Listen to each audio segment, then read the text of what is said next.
Well, hey there, everybody. This is Mrs. Beaver. And if you're listening to this from home, that means we've had yet another snow day. Here is the end of our renal lecture. When we stopped, we were on slide number 78, talking about polycystic kidney disease. This in itself is a hereditary disorder. There are two types, childhood and adult. And in adults, it's usually manifested by the age of 40. It's characterized by grape-like cysts in place of the normal kidney tissue. The cysts enlarge, compress functional renal tissue, and result in renal failure. Your signs and symptoms are going to be dull, aching abdominal, lower back, or flank pain, or colicky pain that begins just abruptly. Hypertension due to the activation of the renin-angiotensin-aldosterone system, and grossly enlarged palpable kidneys. As the kidneys lose their ability then to concentrate urine, hypertension and heart failure will develop. This is just a picture of what that polycystic kidney disease will look like. Our medical treatment is supportive treatment is recommended to preserve kidney function, treat urinary tract infections, and control hypertension. Infections need to be treated promptly with antibiotics. And then dialysis, a nephrectomy, and transplantation once that end-stage renal disease develops.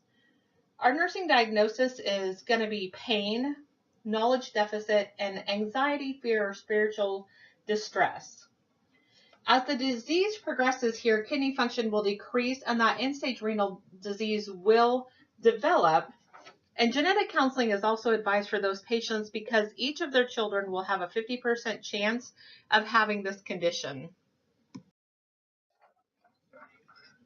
On to acute glomerular nephritis.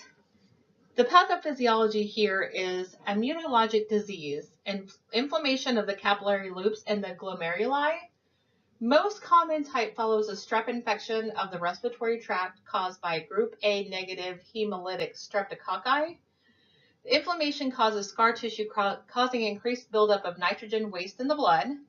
Our signs and symptoms here are our urine becomes tea-colored as our output will decreases, and peripheral and periorbital edema occur. And as glomerular filtration decreases, mild to severe hypertension occurs and hypervolemia results. You'll see an elevated serum creatinine and an elevated BUN. Our medical diagnosis, patient assessment and laboratory tests. We'll do a urinalysis, BUN, creatinine, and albumin, renal ultrasound, renal biopsy, or both.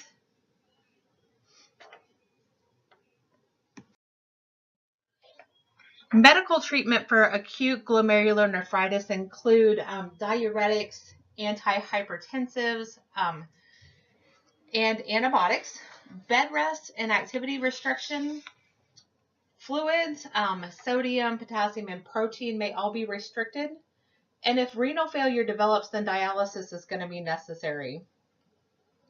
Bed rest here in the acute phase is ordered to prevent or treat heart failure and severe hypertension from fluid overload. Our assessment is going to be based on signs and symptoms, recent infections, and changes in our urine. Our nursing diagnosis include excessive fluid volume, activity intolerance, self-care deficit, and anxiety. We want to assess our patients here for signs and symptoms of recent infections, any changes in urine. We're looking forward to edema, peripheral and periorbital, abdominal, or across the whole body. We want to assess the skin trigger, respiratory and cardiac functions. Patients with elevated potassium levels also need continuous cardiac monitoring. We're going to do accurate I's and O's and daily weights. Okay, so glomerular nephritis is an antigen-antibody complex from recent strep infections, or an antigen-antibody complex in glomeruli causing inflammation, decreased glomerular filtration rates. You might see these patients have headaches, increased blood pressure, facial and periorbital edema. They'll be lethargic, low-grade fevers. They'll have weight gain from their edema. And then they'll have proteinuria, hematuria, oliguria, and dysuria. So renal calculi, a urinary tract obstruction. The pathophysiology is precipitations of calcium salts. These are calcium phosphate or calcium oxalate, uric acid, magnesium ammonia phosphate, or cystine. All of these are normally found in the urine.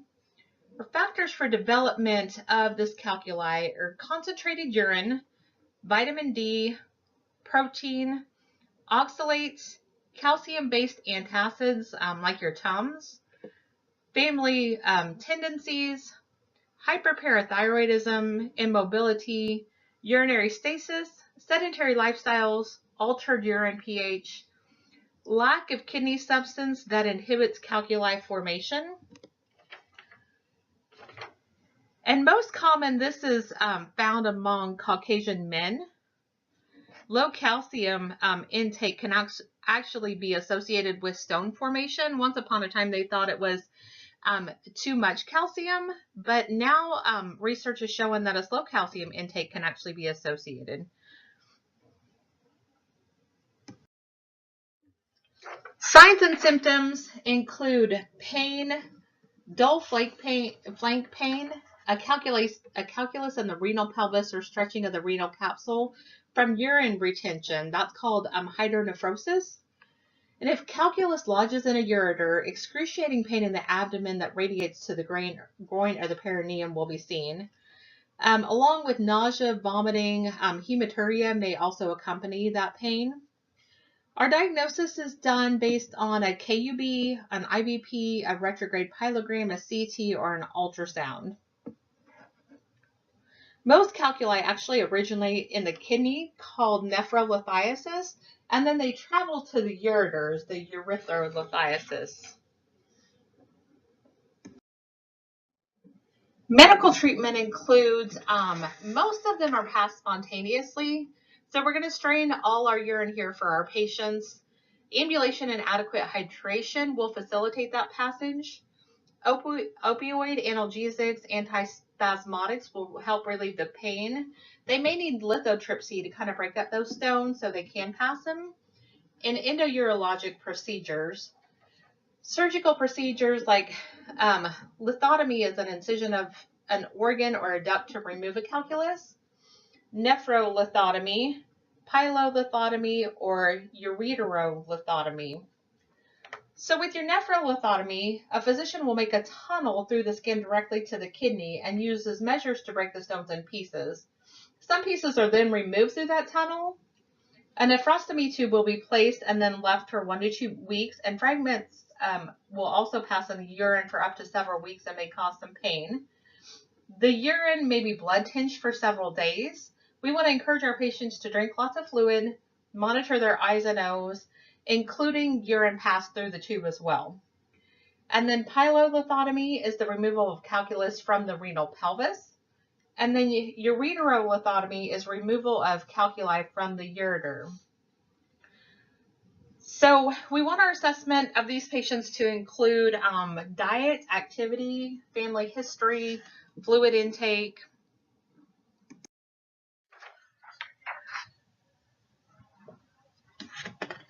This is just a picture of a lithotripsy machine, just showing how the shock waves break up the stones in the ureters. Just a little comedy today. If we can't break up the kidney stones, we won't. If we can break up the kidney stones, we won't have to operate. There's a nephroscopic removal. Picture of the pyelolithotomy or nephrolithotomy.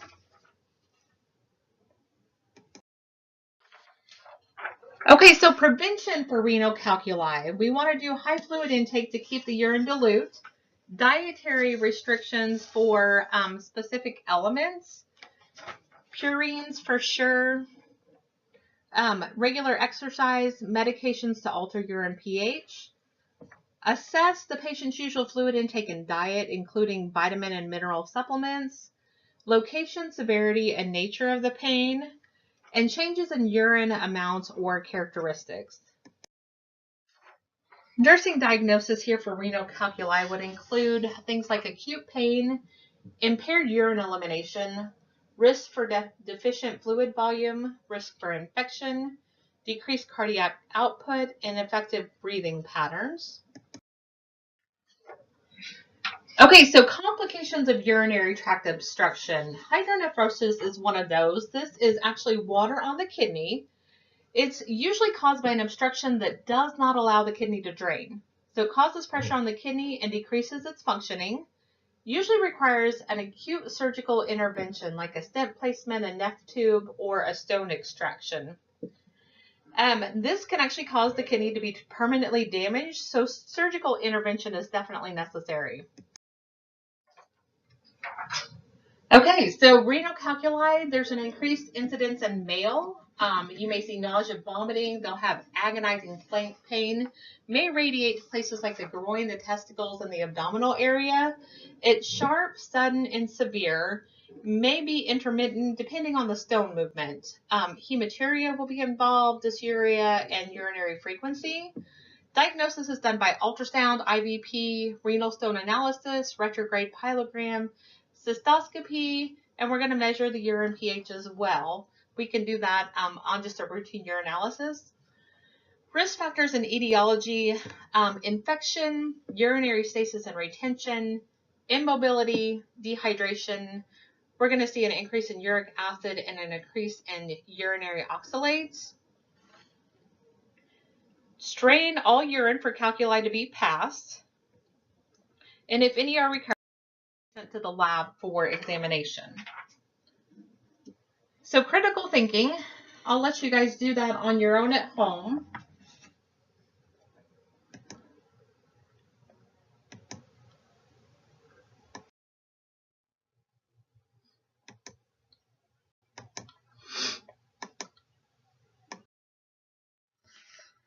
Okay, moving on to urologic trauma.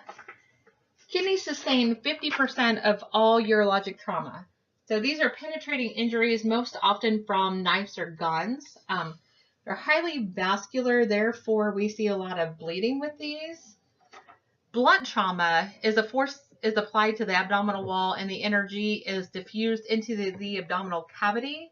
Examples of that could be like motor vehicle accidents or contact sports injuries, falls, and intentional injuries. Blunt injuries to the kidneys produce lacerations or contusions. Concern is for bladder rupture from the blunt trauma here. When blunt trauma is suspected, we're going to observe for bruising on the abdomen or in the flank area. And we're going to assess for signs of shock, pain, and palpable abdominal masses.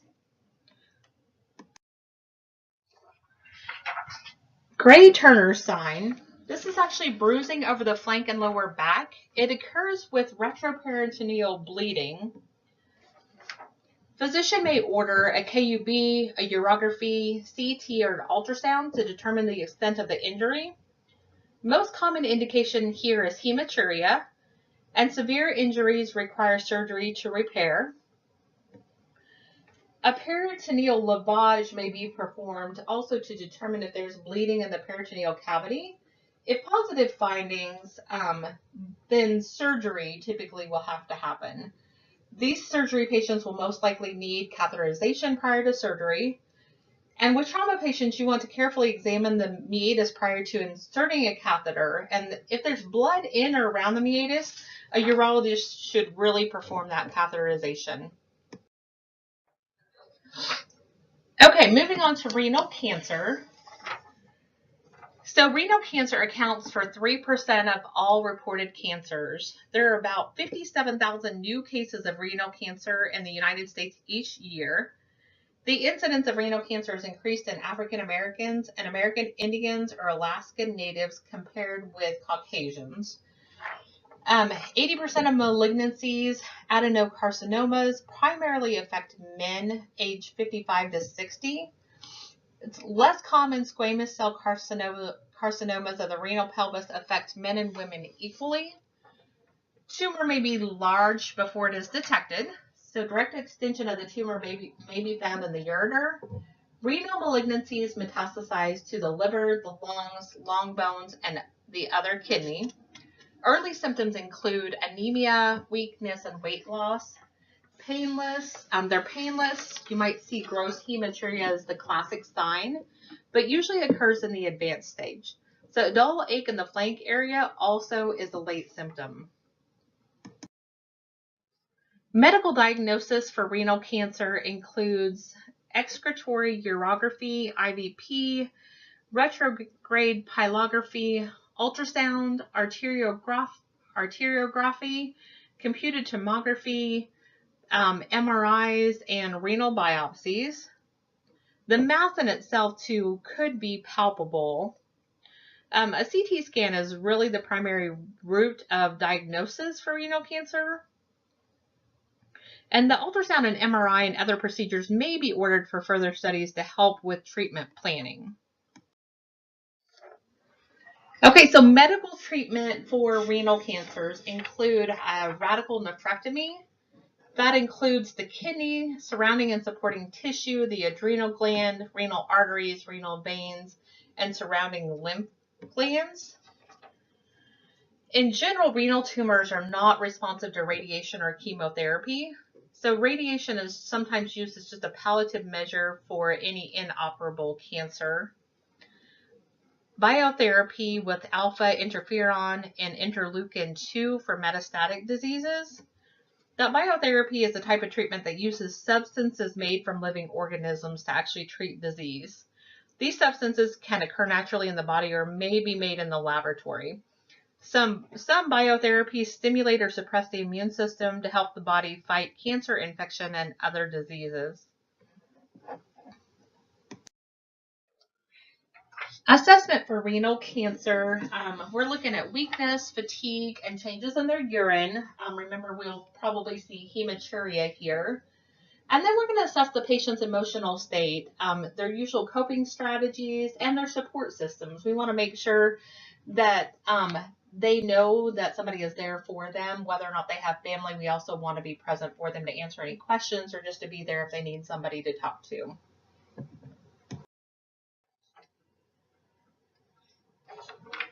Preoperative care. Ineffective coping related to potentially fatal disease. So before surgery, the patient's primary nursing diagnosis will be just that. The goals of the nursing care are going to be effective patient use of coping mechanisms and understanding of what is being done and what to expect. They're going to have that deficient knowledge of their test procedures and effects of the nephrectomy. So we want to make sure that they're understanding everything that's going to happen to them. And post-operatively, too, we want to make sure that they understand what's going to happen when they come back. We're going to monitor those vital signs. We're going to pay close attention to their intake and output. We're going to routinely check their drains and tubes. We want to make sure that they're draining properly. They don't have any kinks. Monitor dressings for drainage, auscultate breath sounds and bowel sounds.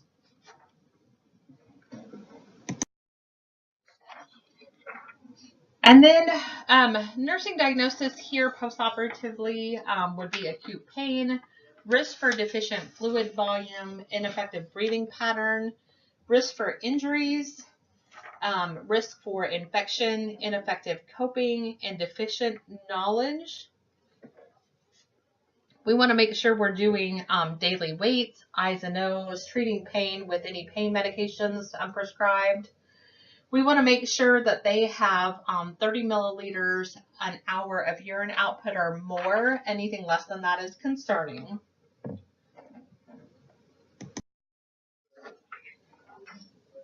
Okay, so bladder cancer is the most common malignancy of the urinary tract. It occurs most often in men age 50 to 70. Ureteral orifices and bladder neck are the most common sites here. And it's caused by the tars in smoking tobacco or aniline dyes in like industrial compounds, and tryptophan have been implicated in development of bladder cancer as well. Our signs and symptoms of bladder cancer, usually painless, but you'll see intermittent hematuria.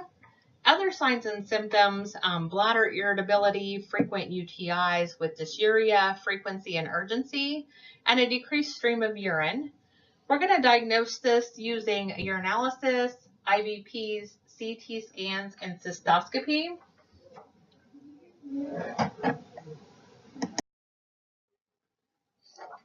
Medical treatment involves surgery, really is the treatment of choice here.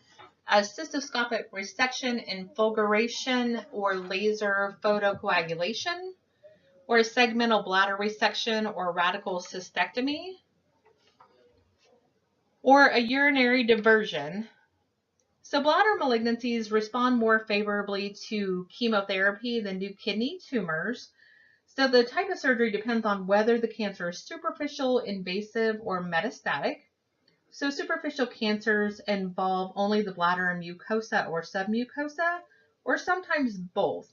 So cystoscopic infiltration is the removal of tissue and burn. They remove tissue and burn and destroy it.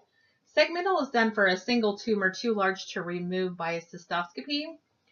And a radical cystectomy is the removal of the entire bladder and adjacent structures with diversion of the ureters. In men, that would mean the prostate. In women, that would mean the urethra, the uterus, the fallopian tubes, and the ovaries all will be removed. And then our types of urinary diversions are ilio or sigmoid conduits, our continent reservoirs, and another option is that neobladder, which is a reservoir that is attached to the urethra so that the patient actually voids through the urethra. And there's pictures of your different types of urinary diversions that are possible.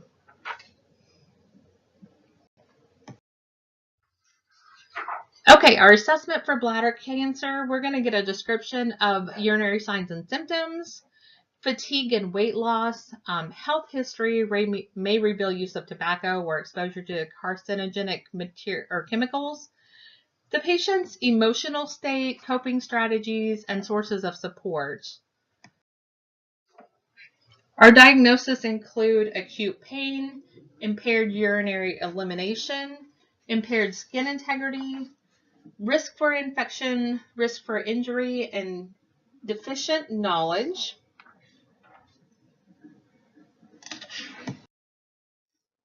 Next is kidney failure. This is actually any condition that decreases the kidney's ability to function normally. It has two classifications. One is your acute kidney injury, otherwise known as AKI, or chronic kidney disease, otherwise known as CKD. Those are abbreviations that you may see in the hospital settings. So our acute kidney injury is formerly known as acute kidney failure or acute renal failure.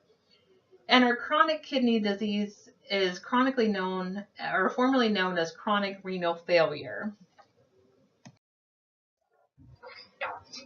So our causes here, pre-renal failure is actually a decreased blood flow to the glomeruli. So you might see that on a systolic blood pressure of 70 or less, because systolic blood pressure of 70 must be maintained to sustain our glomerular filtration. So if the blood pressure is less than 70 and not corrected, then renal failure develops here in the pre-renal failure stage.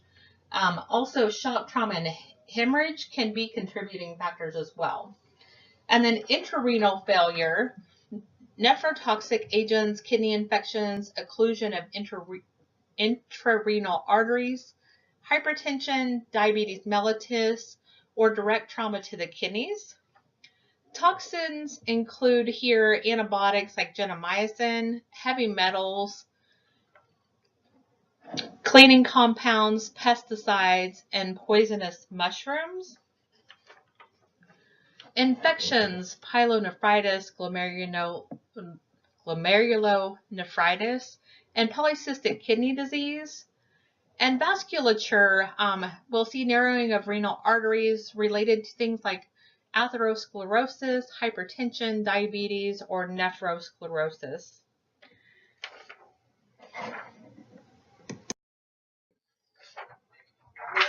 Post-renal failure, this is obstructions beyond the kidneys that cause urine to actually back up. This is conditions which cause hydronephrosis, renal and ureteral calculi, or benign prostate hypertrophy. So who is at risk for acute kidney injuries? Those patients having major surgery, or trauma patients, or those taking nephrotoxic agents, and also our geriatric patients.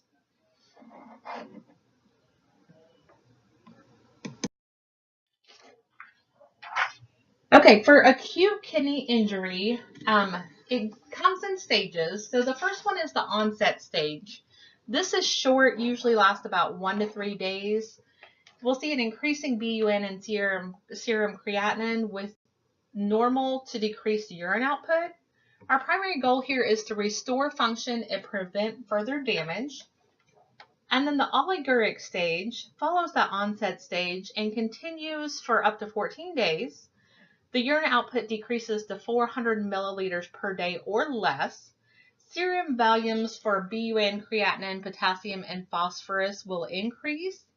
Serum calcium and bicarbonate will actually decrease. And azotemia, our specific gravity is fixed at 1.010.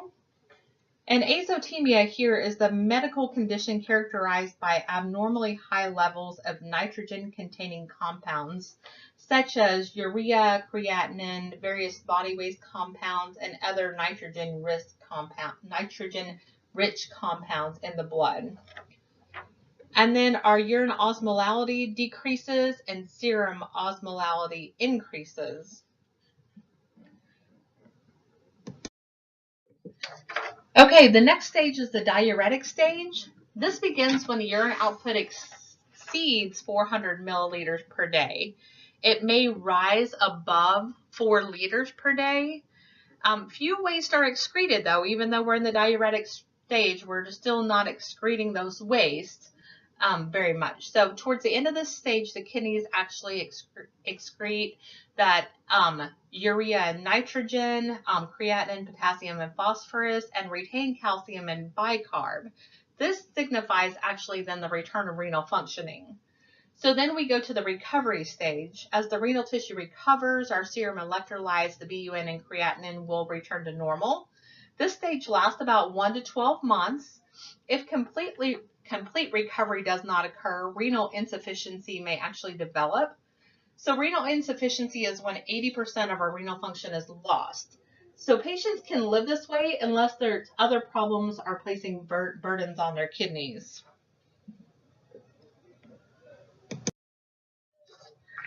So our medical treatment for acute kidney injury, fluid and dietary restrictions, restoration of electrolyte balance and dialysis, drug therapy, diet, fluids, hemodialysis, and peritoneal dialysis, and continuous renal replacement therapy. So nephrotoxic medications and medications that reduce renal blood flow need to be avoided. Diuretics here are given. Additional treatment may depend on the cause of the failure. Was it a urinary tract infection, an obstruction, an illness? What caused the acute kidney injury? Blood pressure and blood volume here need to be restored. Diet would be really determined on an individual basis. They may need more fats and carbohydrates added to prevent the breakdown of fat and protein. If unable to take orally, they're going to do like a total parenteral nutrition, the TPN, may be ordered by their physician. And that continuous renal replacement therapy offers additional options for treating the patient with acute kidney injury. This can be done with IV therapy where the patient's blood flows through a tubing and the excessive fluid, electrolytes, and waste are filtered into a collection device. The blood is then returned to the patient. This procedure does not require dialysate like your dialysis does and has little effect on their cardiovascular stability. So it can be used alone or with hemodialysis if needed.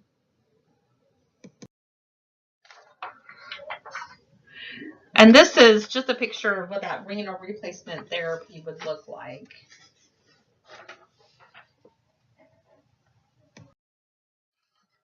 Okay, so our assessment for acute kidney injury, monitoring fluid status is critical. Signs and symptoms of any electrolyte imbalances. We're looking for signs and symptoms related to immobility too, like pressure sores, impaired circulation, constipation, and atelectasis. We want to address any fears, anxiety, coping strategies, and their sources of support as well. Nursing diagnosis also includes excess fluid volume, decreased cardiac output, anxiety, disuse syndrome, and deficient knowledge. So moving on to chronic kidney disease. This is a gradual onset, actually could be months to years with progressive irreversible damage, progressive nephron destruction of both kidneys, and creatinine clearance is an important measure of the renal function. Less than 15 milliliters per minute. That means dialysis or transplantation is necessary. And uremia, when kidneys are unable to maintain fluid and electrolyte or acid-base balances, also called the end-stage renal disease. And causes could be hypertension, diabetes, and atherosclerosis. And there's the chronic kidney disease staging system.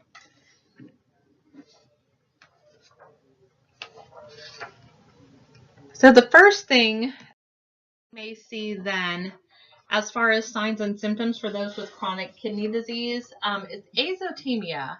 That's the inability to concentrate urine. This is the first function lost in renal failure. Increasing serum creatinine and BUN despite the production of a large quantity of urine. And as the disease progresses, urine output will decrease until almost no urine is produced. And then serum creatinine, this is actually the best indicator of kidney function. Our normal range is 0.6 to 1.5. Creatinine, which is twice the normal, represents 50% loss of kidney function. And creatinine, which is 10 times the normal, represents 90% loss of kidney function. So hyperkalemia, this is the most life-threatening effect of renal function. It causes arrhythmias, confusion, nausea, vomiting, abdominal cramps, muscle weakness, and numbness of the extremities. Normal kidneys excrete potassium. Failing kidneys will actually retain potassium. Dialysis here is frequently required then, and treated with IV insulin and glucose, sodium bicarb, and K-oxalates. So in hyperkalemia too, if you pause for a minute and actually grab a piece of paper and write down these letters, and then I'll tell you what each one of them stands for, and this is how we need to treat hyperkalemia. So you'll start with C, and then BIGKDROP.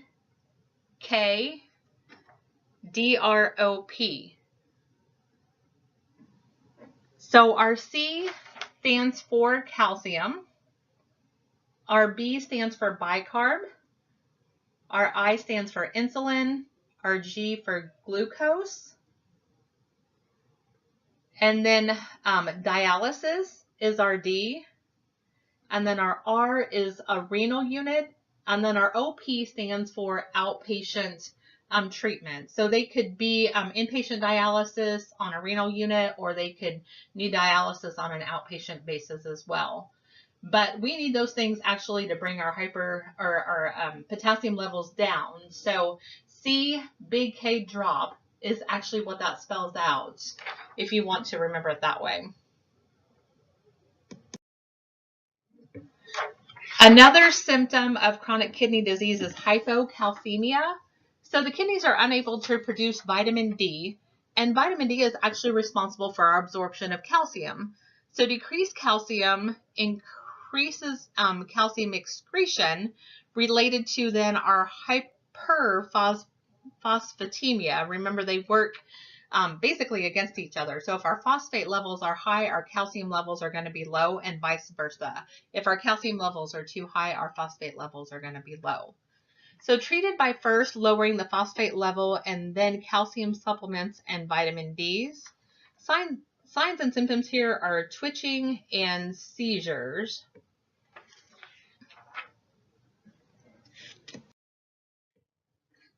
Another sign and symptom is metabolic acidosis. This is failure of the kidneys to excrete hydrogen ion, causes acid levels to rise.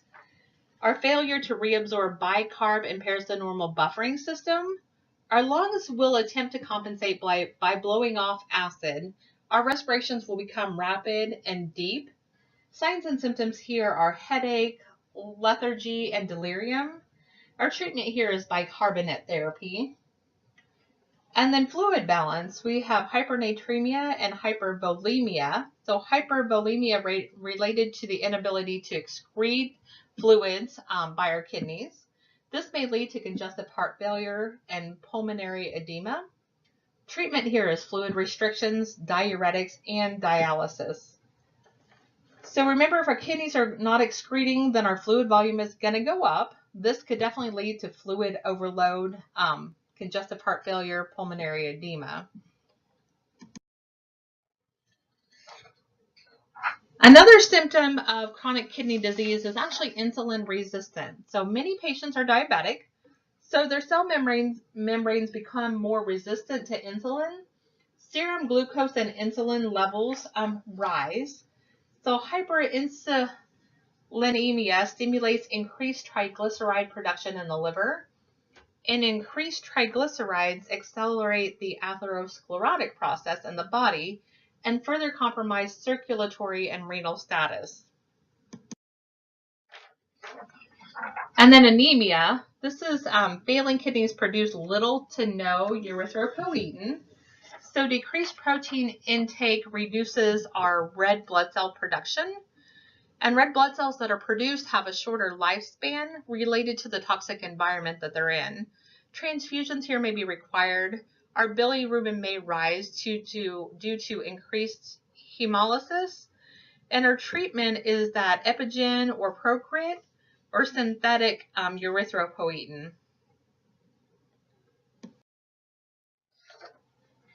Suppressed immunologic function. Inflammatory responses decrease related to decreased production of white blood cells and antibodies. So both are complications of low protein diets, which is a necessary alteration for our chronic kidney disease patients. Protein breaks down into urea, which cannot be excreted.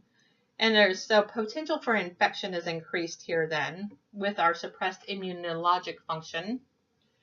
And then cardiovascular system, we might see congestive heart failure and dysrhythmias related to things like hypervolemia, which is that increased fluid volume, congestive heart failure, pulmonary edema, and then our hyperkalemia, which is that increased risk of fatal dysrhythmias, and hypocalcemia, so our decreased calcium levels, increased irritability of the heart muscle, and decreased contractility of the heart.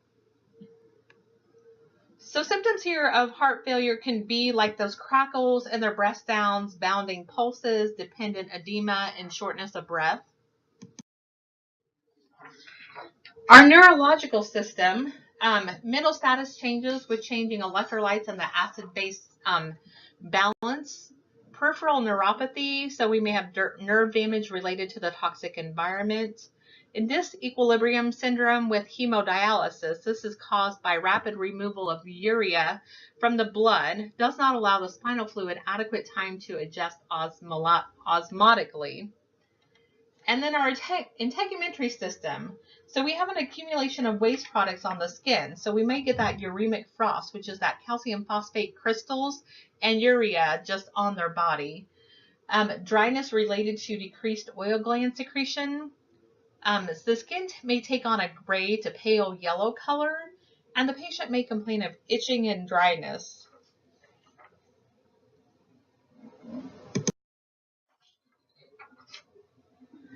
Okay, moving on to our GI system then. Protein in diet breaks down into urea, so when not excreted is further broken down into ammonia.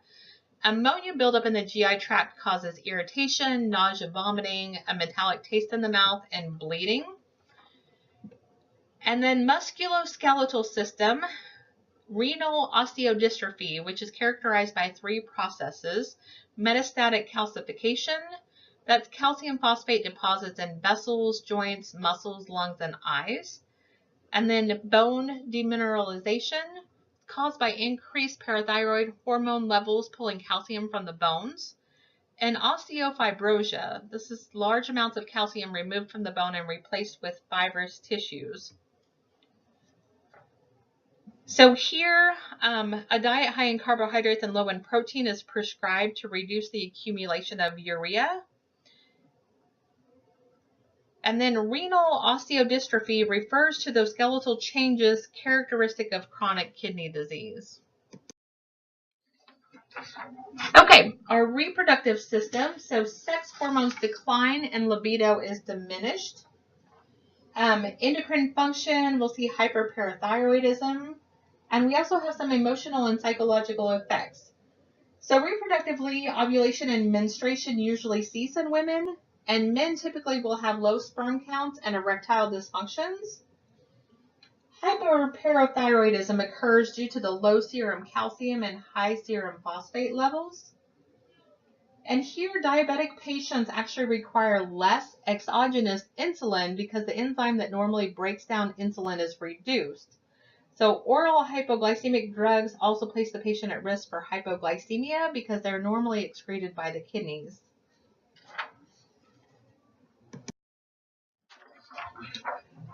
Okay, medical treatment for chronic kidney disease patients. IV glucose and insulin, calcium carbonate, calcium acetate or sodium polystyrene sulfonate to treat the hyperkalemia, calcium, active vitamin D, and phosphate binders to treat hypocalcemia, fluid restriction and diuretics to treat the hypervolemia, diuretics, beta blockers, calcium channel blockers, and ACE inhibitors for the hypertension, iron supplements, folic acid, and synthetic erythropoietin to treat the anemia, hypertonic glucose to treat disequilibrium syndrome, and high carbohydrate, low protein diet to prevent excess urea, and then of course dialysis. Okay, so chronic renal failure, this is renal insufficiency, may be characterized by headaches, decreased ability to concentrate urine, polyuria or oliguria, increased BUN and serum creatinine, edema, glomerular filtration rate progressively decreases from 90 to 30, mild anemia. We're going to have an increase in our serum potassium, an increase in our blood pressure, and weakness and fatigue. End-stage renal disease, our glomerular filtration is going to be less than 15 milliliters per minute. Neurologically, we're going to see weakness, fatigue, and confusion. Cardiovascular, we're going to see increased blood pressure, pitting edema, periorbital edema, increased cerebral vascular pressure, pericarditis. Pulmonary, we'll see shortness of breath, depressed cough, thick sputum. GI, ammonia odor to the breath, metallic taste, mouth or gum ulcerations, anorexia, nausea and vomiting. Psychological, they may be withdrawn. You may see behavior changes and depression. Hematological, we'll see anemia, bleeding tendencies, and increased serum potassium. Skin, they'll have dry, flaky, pruritus, ecchymosis, purpura, yellow-gray skin color. And musculoskeletal, they'll have cramps, renal osteodystrophy, and bone pain.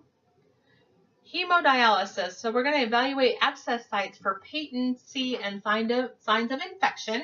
We want to make sure not to take the blood pressure or obtain blood samples from the extremity that have those access sites. So assessment, we're going to do frequent monitoring for changes. Fluid balance is evaluated closely. Daily weights are a good way to check their fluid balance. Accurate eyes and O's. Signs and symptoms of fluid volume excess that can lead to cardiac failure is increasing edema, dyspnea, tachycardia, bounding pulse, rising blood pressures. We're looking for signs and symptoms of electrolyte imbalances, appetite, usual daily intake, weight gain or loss pattern, and a prescribed diet. Nursing diagnosis include excess fluid volume, impaired nutrition, less than body requirements, disturbed sensory perception, ineffective coping, situational low self-esteem, risk for infection, risk for injury, constipation, diarrhea, sexual dysfunction, and self-care deficit. So chronic kidney disease and dialysis. This is a passage of molecules through a semi-permeable membrane into special solution called dialysate solution. Dialysis operates just like a kidney. It's like an artificial kidney for removal of excess fluids, electrolytes, and waste products. There's small molecules like urea, creatinine, and electrolytes pass out of the blood across the membrane and into the solution. So our goals of dialysis are to remove the end products of protein metabolism from the blood, maintain safe concentrations of serum electrolytes, correct acidosis and replenish the body's bicarbonate buffer system, and remove excess fluid from the blood. Our key concepts of dialysis are osmosis, which is glucose in dialysate increases osmotic pressure and pulls off fluid. And then diffusion, small molecules like urea, creatinine, and electrolytes pass out of the blood by simple diffusion. And then ultrafiltration, so movement of fluid across the pressure gradient. Blood pressure is increased, the fluid moves across the membrane. So would you give AM medications if a patient is going to dialysis? And no is the answer here, because they would just get pulled off and they wouldn't be any good. So we want to hold off on those, and a lot of times they'll have specifics on when you can resume those after they come back from dialysis as well. Hemodialysis. Here blood is removed and circulated through an artificial kidney to remove excess fluid, electrolytes, and waste. Dialyzed blood then is returned to the patient. This requires a vascular access, so this can be done by catheter, cannula, graft, or fistula, or subclavian or femoral catheters for temporary access for dialysis during acute renal failure while a graft or fistula matures. That's dilates and toughens, or for patients on peritoneal dialysis who need immediate access for hemodialysis. So an internal connection between a patient artery and vein is called a fistula, and they alone do not require any dressing, so it requires about 6 to 8 weeks to mature and may be used for up to 3 to 5 years. And then there's synthetic or bovine grafts. They may also be used, and they need 2 to 4 weeks to heal for use and can be used for 7 to 9 years. Grafts do actually have an increased risk of thrombosis and infection compared to your fistulas. And then an arteriovenous shunt or cannula is an external connection between an artery and a vein. Because it is external, it does have a high risk for infection as well as hemorrhage, skin breakdown, and restriction of activities. So the AV shunt is hardly ever used because of those risks. All vascular access sites are going to be checked for patency prior to use, so that'll be by the dialysis nurses. You must monitor their pulses below the site of a shunt to ensure adequate circulation. So upon palpation of the shunt, you should actually have your hand over the shunt, and if it's properly working, you should feel like a rippling effect. Or if you auscultate, you'll hear a sound like a bruit, which is normal here. So if these signs are absent, it may actually indicate that there's an occlusion in your vascular access, and the physician needs to be notified right away then. So heparin here is used as an anticoagulant to prevent blood from clotting. Hemodialysis is done by specially trained people. The process takes about 4 hours and is usually done about 3 times a week. Expect patients here to have weight loss after returning from dialysis. And here's a picture of some of those shunt sites that you might see in the clinical setting. Okay, so moving on to then peritoneal dialysis. This is used. This uses the patient's own peritoneum as a semi-permeable dialyzing membrane. So fluid is instilled into the peritoneal cavity.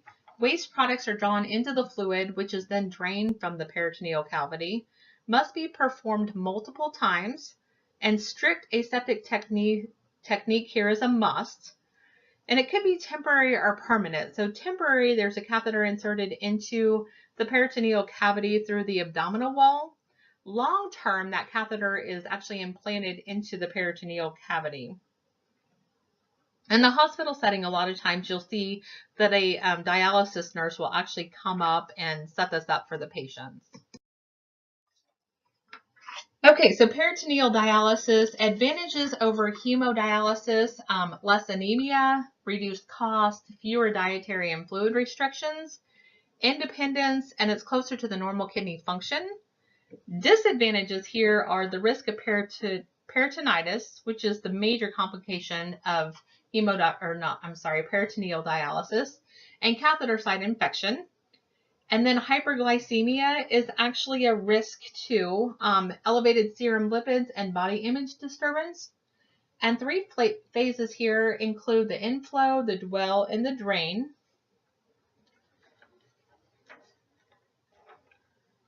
So during the inflow, fluid, usually 2 liters, is allowed to drain into the peritoneal cavity through an established catheter over a 10-minute time period. During the dwell time, fluid remains in the cavity for a specified period of time while ultrafiltration, osmosis, and diffusion occur. The fluid-bearing waste and excess water are then drained from the cavity over 20 to 30 minutes.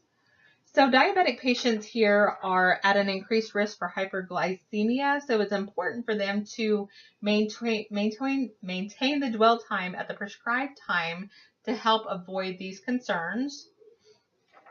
And that dwell time is the time that the fluids actually stay in the peritoneal cavity. So what would you do here if you had a patient whose inflow was actually more than your outflow? Here you want to make sure, maybe reposition them on their side and check for kinks to make sure that the tubing alone is not kinked, and see if that makes a difference. Okay, peritoneal dialysis. There's continuous ambulatory peritoneal dialysis. That's where the patient holds the fluids in for 4 to 8 hours. Then they drain the fluids, and then they repeat that. That actually allows the patient freedom from the machine and the independence to perform dialysis alone. So they'll actually put the fluid in, and they can unattach, and then 4 to 8 hours later they can go back and drain the fluid, and then they can repeat those cycles. So they can become more independent with that. And then continuous cyclic peritoneal dialysis. This is continuous dialysis while the patient is sleeping. So it's done at night in cycles, and this allows the patient actually freedom during the day.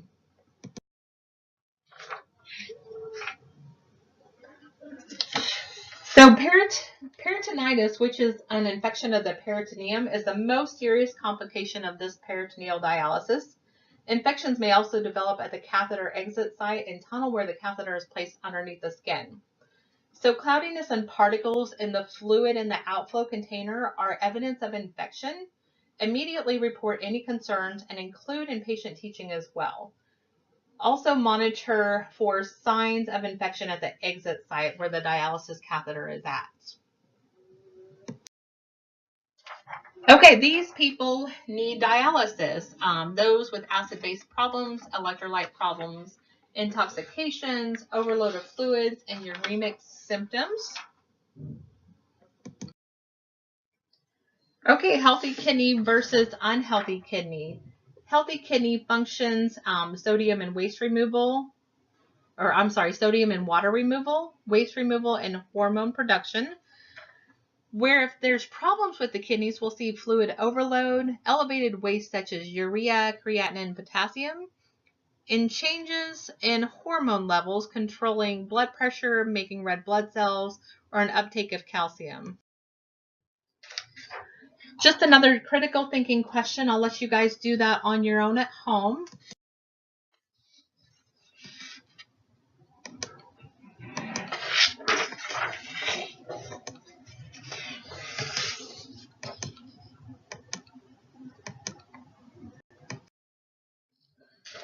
So renal transplantation. This is kidney donation.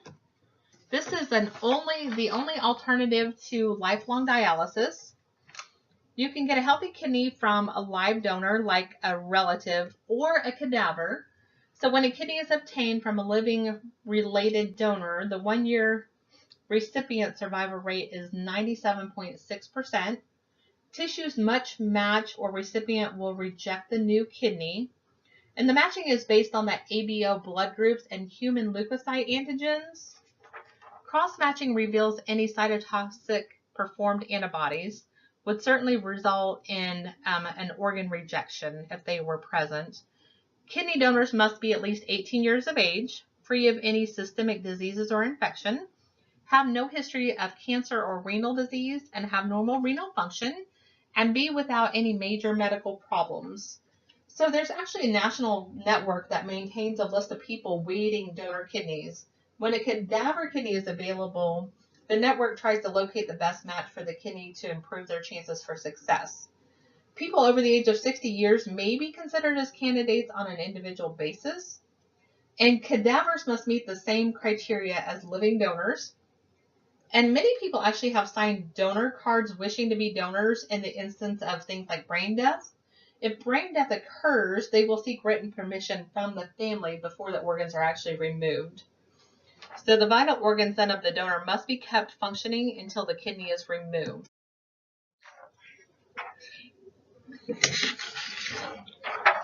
And that just shows where the removed kidney would be and then where the donor kidney would go. Preoperative nursing care for renal transplant patients. Patient must be prepared mentally and physically. Recipient and live donor have complete diagnostic workups to rule out any medical problems and evaluate function of the urinary tract.